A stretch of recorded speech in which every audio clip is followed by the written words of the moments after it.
নমস্কাৰ ছাত্ৰ ছাত্ৰীসকল, অনুভৱ এডুকেশ্যনলৈ তোমালোকক স্বাগতম জনাইছোঁ। আজি বাণী অসমীয়া পাঠৰ ৬ষ্ঠ খণ্ডৰ ৪ নম্বৰ পাঠটোৰ প্ৰশ্নোত্তৰখিনি দিবলৈ লৈছোঁ। এইটো গ্ৰামাৰৰ হয়, পদ পৰিৱৰ্তন।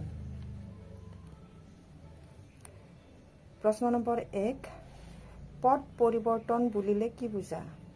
উদাহৰণসহ বুজাই লিখা।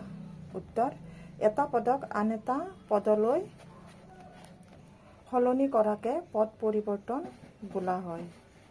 উদাহৰণ: খং বিশেষ্য পদত, তাক বিশেষণ পদলৈ নিলে ই হ'ব খঙালু বা খঙালু লিখিব পাৰে।